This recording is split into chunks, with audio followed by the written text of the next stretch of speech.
Welcome back to another video with Mrs. Danielle DeVita. I am a relationship and femininity coach, and my goal is to help both men and women be in relationships that's best for them. So I've been married for 13 years, and I try to provide, tips and advice on how to have a healthy marriage, which is what I strive to continue to have. Um, just because someone is married doesn't mean that their relationship is healthy. But when someone does have a healthy marriage, it is best to want to provide, that information so other people can have a healthy marriage. It shouldn't be a secret, right? This is something you want people to know, for those who do want that, right? So this is what I try to do, and sometimes the information I provide is a tough pill to swallow. I get it. And I don't want that to hinder you from wanting to better yourself. We're always going to find ways to better ourselves each and every day. And these are one of the ways that you can do that. Challenge and tackle these things that are hard for you and grow. And a lot of information sometimes is out there just for women, as if there's no issues with men. And then there's things out there for men as if there's no issues with women. There's issues with both sides. And a lot of times people want to see someone rip someone a new one. And that's not going to be the case here, because I want people to receive the information. And sometimes it's hard to receive if someone is shoving it down your throat. It's already a tough pill to swallow. But then just to have someone shove it down your throat makes it even harder to want to go back and listen to that advice. So, with that being said, I have some advice that I think this is probably more geared towards women, but it's going to be advice that I think it's going to help you. As you know, I'm in a different spot. I did have to switch up my space because my space is currently being utilized right now. So I am in this particular space while other parts of my home I clean the floors and stuff, so the floors are wet, so I can't go on other parts, but the part that I am on, that area is being utilized. So we will have to do here, and you're just gonna have to look at me today because I won't have any music or any videos for you, but I am gonna provide you something, and I won't have it long because sometimes when things are tough to swallow, you don't want to have it, pushed down so hard. So today we are going to talk about, do women, if you are a wife, if for a woman to be considered wife material, right? And when I say wife material, I mean someone that has the qualities of a wife. Part of being a wife is to be feminine. I actually had an acronym for wife, right? This is a woman who is wise. She uses wisdom, which means you're vetting the man that you are with. You're vetting situations, the friends that you're with. You're vetting, you're using wisdom in how you should, wear certain things when you leave out the house. All of this takes wisdom. It takes a lot of wisdom to do these things. And of course, with maturity, you will gain that wisdom, right? But you don't have to be an older person to have wisdom.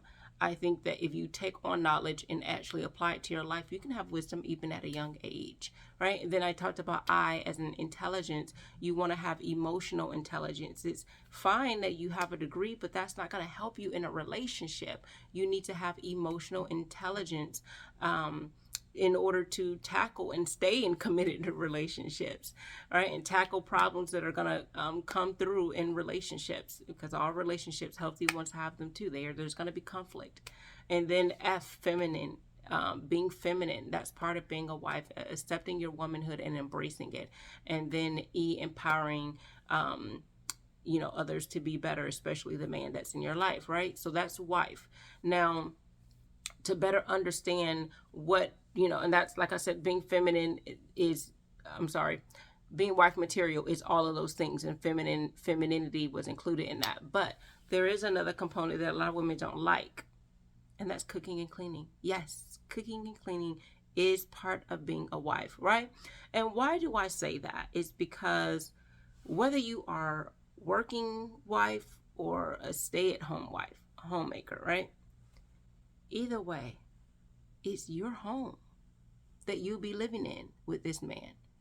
why would you not want to clean it? Why would you want to sit on your butt? And most likely you want, this man is, whether you're working or not, this still is the man who is a provider, which means he is working himself. However he's gaining that money, he's using it to allow the lights and everything to stay on in the home. So he's providing in that manner. Why would you want to come home, or why would he want to come home to someone who is not going to want to care for their home? If you were single, you would care for your home. You would get all nice furniture and make sure it's clean and pristine and look nice. So if you're in a home with your partner, why would you not still want that same thing? Yes, it's his home as much as it's yours, but when people go into a home, they essentially associate the wife to the home. When the home is beautiful, they don't say, man, you did a great job. They say, wow, your wife did a really great job decorating. You know, the house is nice and clean. They assume that this house is a representation of the woman, the wife. And you want to make sure that your house is a great representation of you. Your house represents how clean you are.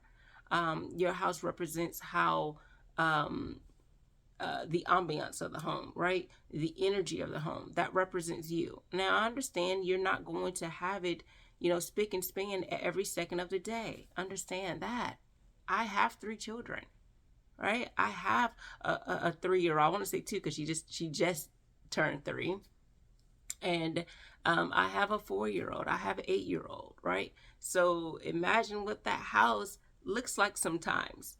But you create balance and regiments to make sure that it stays a positive representation of you. So when people come into the home, they feel a positive energy. They feel a clean energy, and that's what you want. You want that man to come home, and that house is his peace. And part of that is cleanliness, right? You can have positive energy, like your actual attitude, all you want. But if the house is dirty, the energy is not going to stay there. Imagine when you go to a hotel, the energy is automatically high because it's a beautiful hotel and it's clean. The energy would be different if you walked in and it wasn't clean, even if it's a beautiful hotel. So you want to make sure that you do clean, because part of making sure, you get this man that you say you want is to make sure that once he gets you in this beautiful home or apartment or wherever you're out, condo, whatever, that it's clean and that you maintain that cleanliness. Cooking. And cooking is also a privilege, just like cleaning is. It's a privilege to clean your home. Some people don't have a home to clean, right? Some people don't have people to come home to clean for. And cooking, you have to cook for yourself anyway if you were single. So why not cook for yourself, your children if you have them, and your man?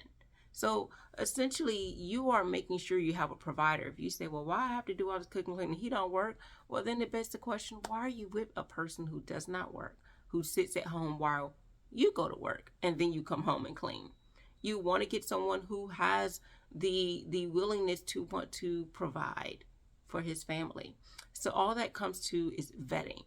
Assuming that you have vetted and this is a man who works, he is taking care of the finances of the home, or the majority of it. A lot of people like do 50-50, but even a person who works, a person can the man can still be a provider. He still can be a leader in his household, and there are ways to do that, which means he has to step up, and you have to have a man that wants to step up on his own without you pushing him like a mama bear. And it is a privilege.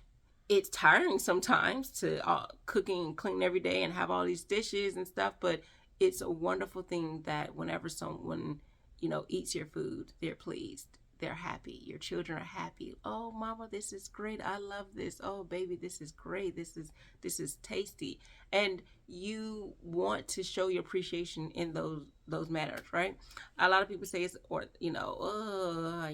a little, unorthodox in this day and age to be the primary, like the woman being the primary person that cooks and cleans, because you can have 2 people to do that, and that's true, right? My husband helps in cooking and cleaning at times, and there's nothing wrong with it. That's called support. However, it should be your pleasure to want to cook for the children that you gave birth to. It should be a pleasure to cook for yourself. It should be a pleasure to cook for the man who is doing right and providing by you. When you have the question, why do I have to do this for him? Then it begs the question, do you love him? Do you respect him? Why are you with a man that you don't see that he's worthy of these things? Because when I do these things, I see it as a pleasure. One, because when I get tired after, doing this or doing that, and all I want to do is lay down, I think, I have a good man. And I want him to appreciate a clean house that smells good. I want him to appreciate a meal. I know he had a hard day at work. And sometimes you have to be selfless. It can't always be, well, what about me? Why can't he do this for me? I truly believe that if you pour into this man and you think only about how can I serve, he's going to in turn want to serve you back. So think about that. If you put all your energy in how can I serve my family, then they're going to serve you back. There's children who do it all the time. They see how hard their parents are working and they somehow want to give back in any way. And your man's going to be the same way. So if you focus, yes, self-love is great. And I want you to have that. But if you focus on how can I be of great service to my family, they're going to give it back tenfold. This man is going to say, this woman, I don't mind giving her the world because she works tirelessly to give me the world. All right. So hopefully this helps change your perspective on the cooking and cleaning aspect of marriage, of being a wife. All right. So I am going to end this video because I have some more cleaning to do. All right. Thanks for tuning in. Take care. Mrs. Danielle DeVita back with another video. I overheard someone say that marriage is overrated. A lot of women say, I like the strong silent type. Well, a lot of men like the feminine silent type. And for sure, it's going down. So a lot of times people are not getting the value. When to speak and when to be quiet is one of the most powerful. She's going to be aggressive thinking that. And as someone who's been married for 12 years, she's driven, not lazy. And this will make yourself and get on the right path. That understand that you might be doing a disservice to your daughter. If you don't help her understand vetting and proper decision making, now she's going to be a basket case later. If you don't help her understand emotional intelligence, she's going to hold on to a lot of emotional baggage. If you don't